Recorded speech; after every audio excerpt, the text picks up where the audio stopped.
Ricardo e os sócios miraram num projeto, mas acertaram em algo mais vantajoso. Assim nasceu a parceria que resultou no restaurante Travessa 3. Eles anteciparam em 4 anos o boom do delivery no Brasil, que ganhou mais notoriedade e espaço durante a pandemia. Em 6 anos de existência, eles já conseguem atender pelo menos 3.000 pedidos por mês. Um negócio dos sonhos que fica em Santo André, no ABC Paulista.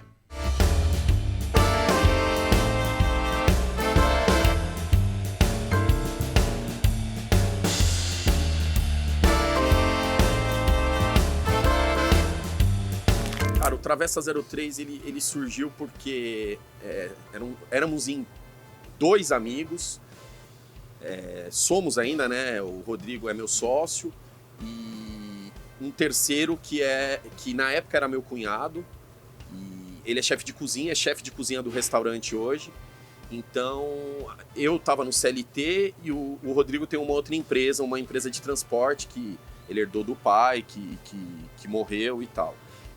E aí a gente queria fazer alguma coisa juntos. E o Thiago, que é o chefe de cozinha, ele estava trabalhando com food truck na época, que estava começando a bombar e tal.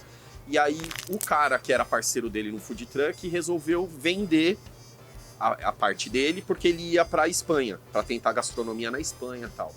E aí o Thiago veio até eu e o Rodrigo e ofereceu a parte do cara no food truck.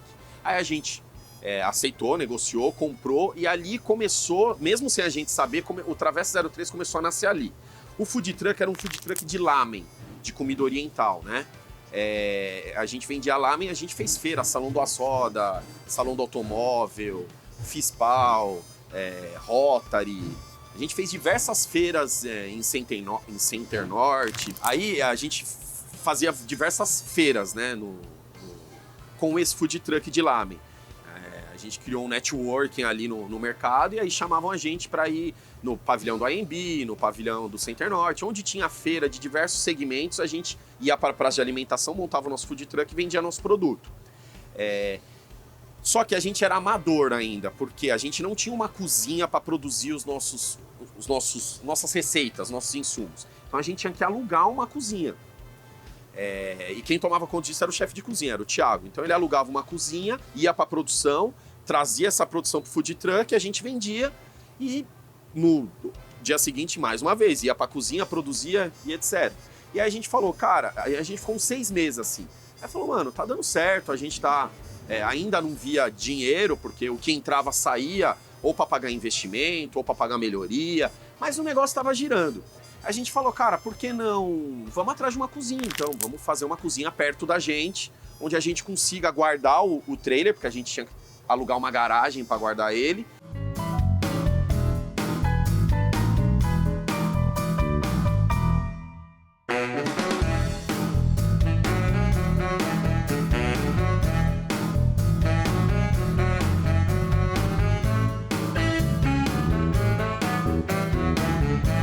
A reforma.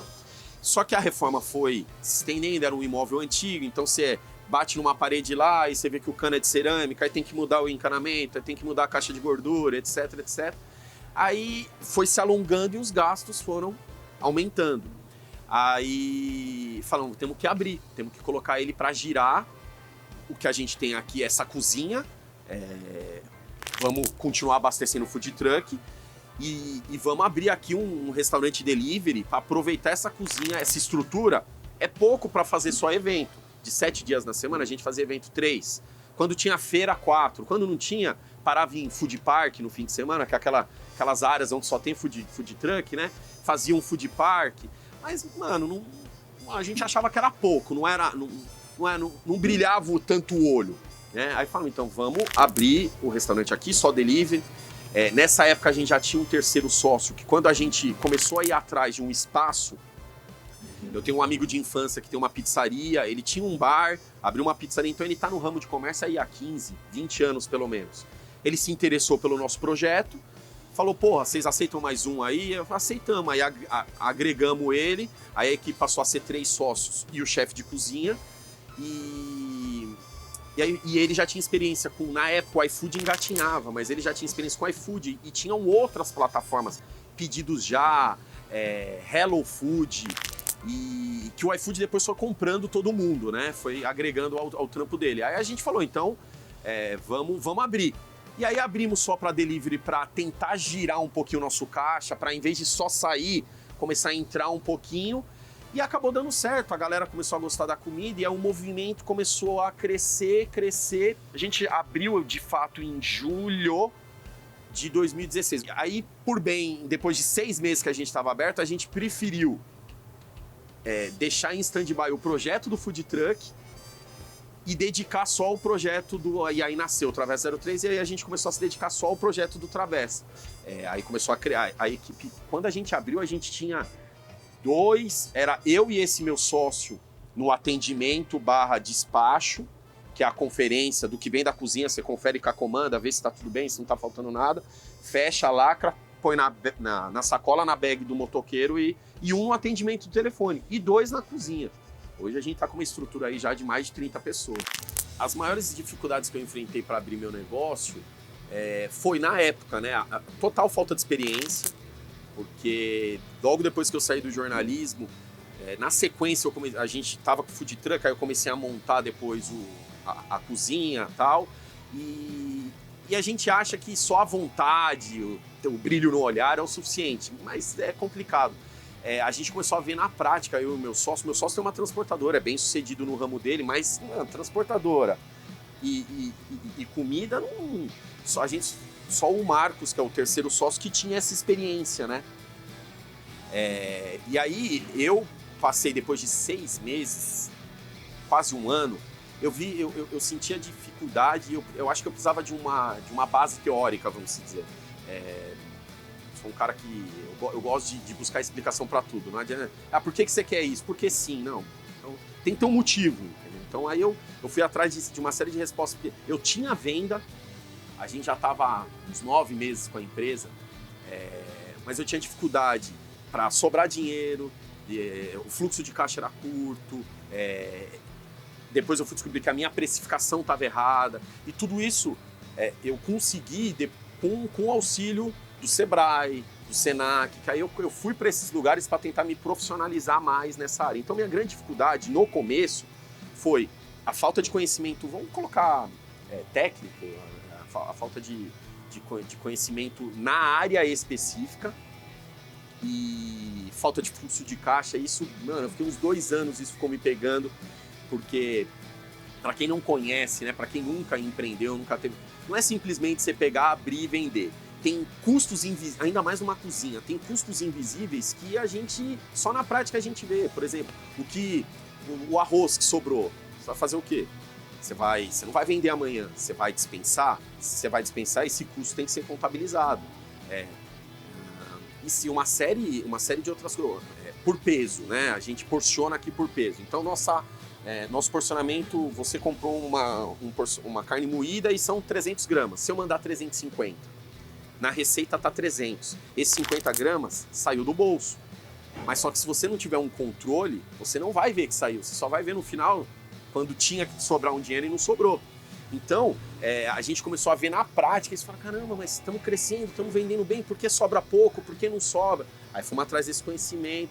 Hoje, estamos longe de saber tudo, mas algumas coisas a gente já tem mais um know-how, uma malícia para poder lidar. Olha, o capital inicial foi assim, a gente começou a empresa com o seguinte capital. Inicialmente, eu tinha acabado de sair, eu fiquei eu fui freela fixo, fui redator, subeditor e quando eu saí eu era editor do canal de esportes do Portal Terra. Eu fiquei lá, eu entrei em 2004 e eu saí em 2015. Então de Terra foram 11 anos. De CLT, vamos dizer, foram 8 anos. Então eu consegui um pezinho de meia ali e quando eu saí, eu usei esse pezinho de meia para começar a dar o start, junto com o Rodrigo, que também estava em busca, ele tem uma transportadora e ele queria ramificar um pouquinho, diversificar, desculpa, o ramo dele, porque tal do negócio, né? Se você que tem um negócio só, se dá crise naquele negócio, ferrou. Então a ideia dele era ter 1, 2, 3 negócios em ramos diferentes para poder não evitar sustos, né? Cara, hoje a nossa empresa tá por volta de entre funcionário e colaborador. Eu vou colocar colaborador, o cara que tem vínculo com a empresa via MEI, por exemplo. Então o cara emite uma nota para a empresa, o cara tá aqui todo dia, mas o cara não é CLT, tá? E isso acontece dentro da cozinha, a gente não tem nenhum assim, nem na administração não temos. Mas isso acontece muito com o entregador. Hoje a nossa equipe fixa de entregadores, eu acho que deve ter 13 entregadores, que são 12 entregadores, são 7 CLT e 5 MEI. A gente agora está tentando subir um pouquinho o número de entregadores CLT, que a gente faz, como se fosse, ele começa como MEI, e aí mostrando comprometimento, interesse e tal, conforme a empresa vai se ajustando, vai crescendo, a gente puxa esse cara pro CLT, porque a gente acredita que é melhor para ele, para a família dele e etc. E tudo aconteceu assim meio que, como eu disse, meu foco era o food truck, e o meu food truck, 9 de cada 10 eventos era São Paulo. Só que aí a necessidade, a ocasião, acabou nascendo o Travessa. E é engraçado porque pela necessidade mesmo nossa, não do mercado, acabou nascendo um restaurante somente delivery. E hoje, a gente vê hoje, sei lá, 6 anos depois, a gente vê a tendência que é você ter restaurantes só delivery. O próprio iFood cria dark kitchens, que eles falam, pela cidade de São Paulo inteira, que são cozinhas, apenas cozinhas, para liberar. O cara que compra essa comida, ele não sabe de onde vem, ele não tem a possibilidade de ir lá retirar essa comida. É uma cozinha para atender somente delivery. Isso aconteceu muito também por causa da pandemia e tal. Referente à pesquisa de mercado, a gente fez na época, só que tinham poucos restaurantes que trabalhavam delivery. Nenhum grande restaurante na época, 6 anos atrás, estava no delivery. Nenhum desses grandes nomes tinha, nem as redes, nem os fast foods na época estavam no delivery. Então não tinha como você fazer uma pesquisa legal. E foi onde nós erramos. Depois de passar um ano, a gente viu, tá acontecendo alguma coisa errada, a gente foi fazer os cursos. Procuramos o Senac e o Sebrae, né, que a gente sempre recomenda para todo mundo. Tem cursos baratíssimos que, você vai sair de lá falando, como estava claro que a gente estava errando aqui. E foi o que ajudou a gente muito a dar um up, foi os cursos. Senac no Sebrae, aqui no ABC. E acredito que sem eles a gente talvez não estaria aqui hoje dando essa entrevista. Nós nos conhecemos, nós somos amigos de muito tempo, né? Eu, o Ricardo, o Maçã e o Thiago, que é o chefe de cozinha, que é o grande responsável por trazer a gente para esse mundo de gastronomia.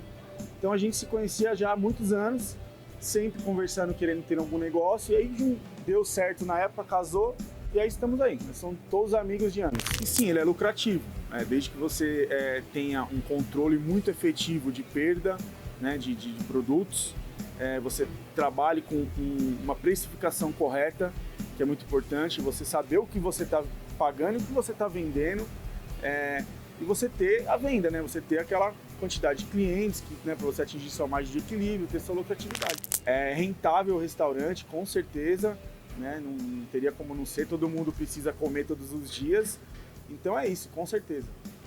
Cara, minha demanda, vamos falar minha demanda por dia, por mês, vamos falar que um ponto de equilíbrio, pela estrutura que eu tenho hoje, pela estrutura que a gente montou hoje, eu acredito que a gente precisa pelo menos de uns 100 pedidos dia, tá? Eu tô falando pedidos, não pratos, tá? De repente um pedido pode ter 3, 4, 5 pratos, tá? E óbvio que isso ajuda, porque sobe o ticket médio, então se é um dia que eu tenho pedidos com muitos pratos, eu posso ter um pouquinho menos. Mas se a gente for seguir a lógica de um pedido, um prato, eu tenho que ter pelo menos uns 100 por dia para eu conseguir segurar a estrutura que eu tenho hoje, para eu conseguir colocar dinheiro no bolso dos meus sócios, no meu bolso, para todo mundo, para a cadeia girar e todo mundo ficar feliz. Uns 100 por dia, cara, tá? Aí por mês a gente abre de segunda a segunda, não fechamos. A gente fecha só no dia 25 de dezembro e no dia 1 de janeiro. Já faz 2 anos que antes a gente ainda tirava umas férias coletivas ali, 10 dias no final do ano, não. Já faz 2 anos que a gente só fecha mesmo esses 2 dias. Então vamos colocar, são 100 pedidos por dia, vamos colocar uma média de 3.000 pedidos no mês, para que tudo isso aqui gire bonitinho, todo mundo saia satisfeito, saia feliz. A contabilidade do restaurante fica comigo hoje. 2 coisas ficam exclusivas comigo, mas quando eu falo exclusivas não quer dizer que os outros não ajudam. É como se fosse a obrigação é minha. Aí eu apresento para eles, que se chama financeiro, contabilidade e compras. Eu que sou responsável por compras e pelo financeiro. E a gente, por exemplo, fechou um mês. A gente fecha a planilha daquele mês, faz o DRE daquele mês e apresenta para os sócios para debater. Hoje a gente tem planilha que divide o nosso custo por segmento, o que gastou com carne, o que gastou com descartável, o que gastou com limpeza, o que gastou com RH, o que gastou com manutenção. Então, meio que isso que define a nossa balança, vamos se dizer. E o que pode ser, às vezes, por exemplo, quebrou um equipamento, vai ter um custo extra, a gente se reúne, discute ali a melhor maneira e examina exatamente esse DRE para saber no mês anterior quanto que a gente gastou com manutenção, para provisionar o outro mês supostamente quanto a gente pode gastar, para ver quanto que a gente pode tirar desse fluxo, né, desse movimento atual, sem prejudicar os meses para frente. Mas, velho, a contabilidade em si, muita coisa já está no eixo ali, não tem? A gente já está acostumado. O nosso estoque no final do mês, quando a gente conta, ele geralmente está sempre no meio, oscila um pouco, mas está sempre na mesma linha, que a gente já sabe mais ou menos quanto que a gente gasta por semana, quanto que a gente consome por semana. Então acaba sendo que se a gente tem um gasto extra hoje, a gente se reúne e acaba falando, esse mês, em vez de a gente dividir 10%, vamos dividir 8%. Vamos pegar esses 2% para fazer o que tem que fazer ali, acolá. Esse mês que passou, a gente aos poucos está fazendo melhorias, né? A gente mudou para cá na pandemia. A pandemia oficialmente começou no Brasil em março. A gente veio para cá em setembro de 2020. Antes a gente estava num imóvel mais humilde, pequeno e tal. E aí esse daqui dá muito mais manutenção. A gente tem manutenção aqui mensal, por exemplo, de jardim, que a gente não tinha lá. A gente aqui tem uma pessoa exclusiva para limpeza, que antes a gente não tinha lá, a gente conseguia revezar nas pessoas que trabalhavam. Então, hoje o negócio é mais complexo, mas a gente consegue, por exemplo, veio as chuvas fortes do verão e tal, e a gente começou a identificar que tinha uma goteira na cozinha. Aí tivemos que fazer o telhado, aí fizemos o telhado dos 2 imóveis. Aí para os próximos meses está programado o piso da cozinha, que é uma coisa que meio que incomoda a gente, que a gente não consegue parar para quebrar ele inteiro e fazer um piso novo. Então a gente vai mês a mês conversando, se reunindo e planejando para ver quando que a gente consegue dispor desse dinheiro para fazer essa melhoria. Cara, a matéria-prima que a gente usa na cozinha, e a gente é muito criterioso com isso. Como eu sou o responsável por compras, eu vivo em contato diário com o nosso chefe de cozinha, que é um cara extremamente também rigoroso, chato no bom sentido da palavra. A gente tem um slogan aqui de comida de verdade, porque a gente não compra nada industrializado, a gente produz tudo. Nosso brócolis é fresco, a gente não é aquele brócolis congelado, a nossa carne é fresca, a gente limpa ela. E manda para praça para ser frita, grelhada e etc. Então a gente tem a nossa principal preocupação é com a experiência que o cliente vai ter quando ele receber a comida dele. Minha rotina aqui no Travessa, eu chego por volta de umas 8h30, 9 horas, e eu fico totalmente focado em compras e contas a pagar, tá? Contato com o fornecedor, contagem de estoque, às vezes visito um fornecedor para ver um produto, ou algum produto em promoção vai buscar e tal. Agora, a rotina do pessoal aqui de baixo é diferente. O primeiro chega às 6 da manhã, que é o responsável pela produção. Ele que vai fazer o arroz, ele que vai fazer o feijão.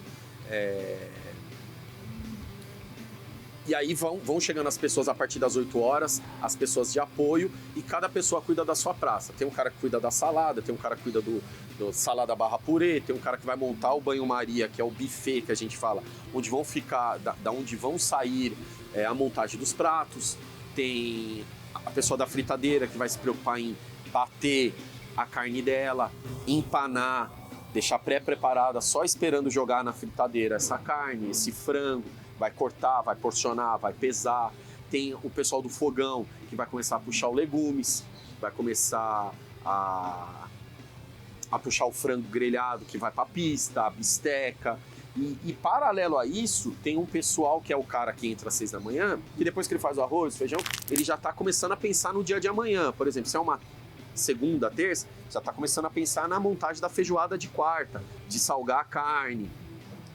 Se é uma quinta, sexta, está começando a se preocupar com o processo da moqueca que vai ser feita para vender no fim de semana e etc.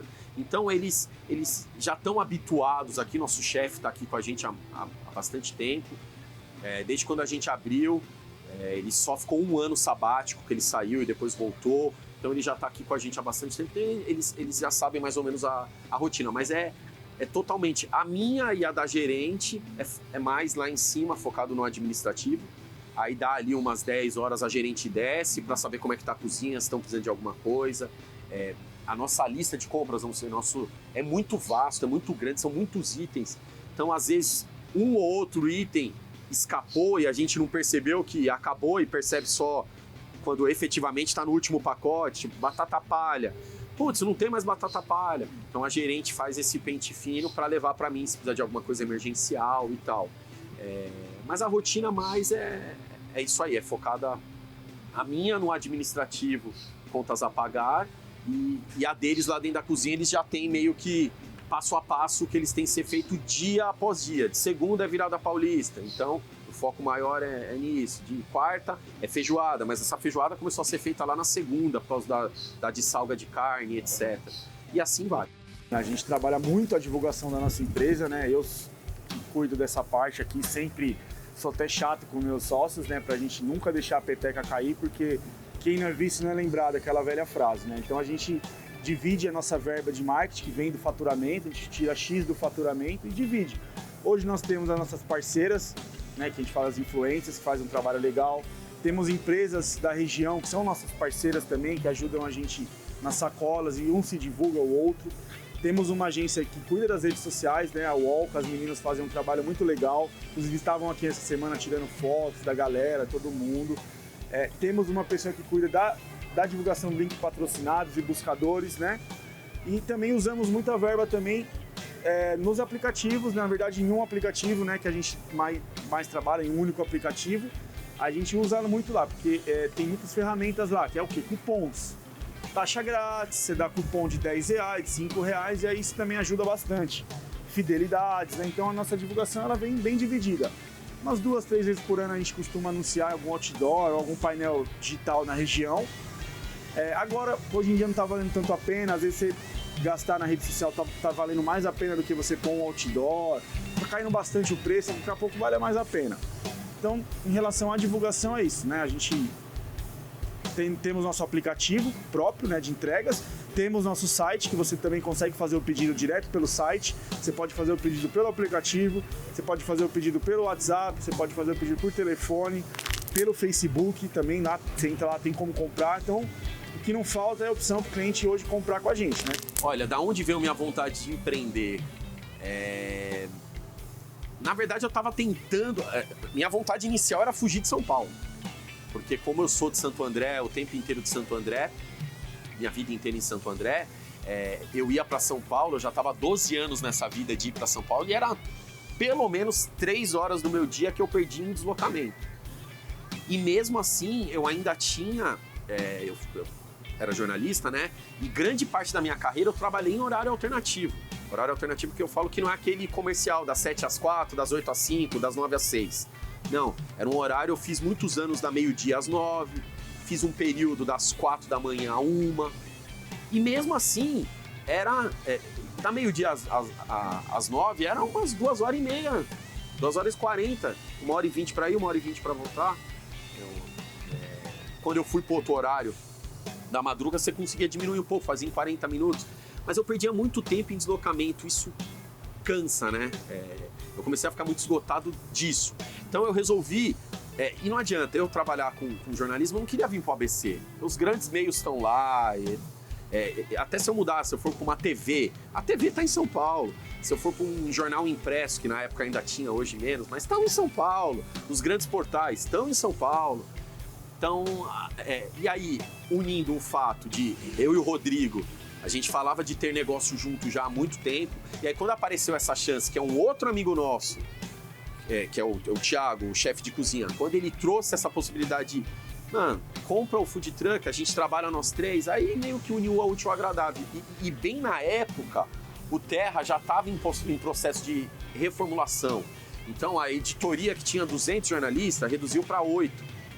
Então eles já estavam em cortes grandes, já tinham sofrido um corte grande em 2014 e ia sofrer outro em 2015. Eu ainda recebi um convite para ficar, para ser um desses remanescentes nessa virada de chave, nessa mudança de editorial que eles iam ter, de forma de trabalhar. A gente produzia conteúdo e eles iam parar de produzir conteúdo. Mesmo assim, eles me chamaram, eles gostavam do meu trabalho, eles escolheram uma gerente para comandar essa reformulação. E essa gerente era uma equipe de 7 pessoas, ela e mais 7. Aí ela me chamou, só que eu já estava com a cabeça em empreender, eu acho que eu já tinha virado minha chavinha, o food truck estava começando, eu falei, não, eu acho que é minha chance de fazer outra coisa mesmo. E aí veio e tá aí agora dando super certo. Não, ainda não tenho o meu sonho realizado. Eu acho que ainda tem muita coisa para fazer aqui. Eu quero crescer um pouquinho mais. Eu quero receber público não igual um restaurante normal, que você vai lá com a sua esposa ou sozinho. Não, eu quero receber público, eu quero fazer uma área de eventos aqui para receber público em eventos específicos, um aniversário, um almoço de negócios, um jantar, uma feijoada em família e etc. Então, a gente ainda está na luta aí, uma hora a gente consegue. Olha, o Travessa 03 Gastronomia na minha vida, cara, eu costumo falar que ele é como se fosse um filho, né? A gente criou ele do zero em 2016, começou o projeto em 2015, mas ele nasceu em 2016 e desde então ele é tipo tudo que eu tenho, vamos dizer. Eu tenho um filho, tenho uma esposa, mas o Travessa é da onde eu tiro minha esperança, é para onde eu faço os planos. Velho, hoje eu não consigo imaginar a minha vida sem o Travessa 03.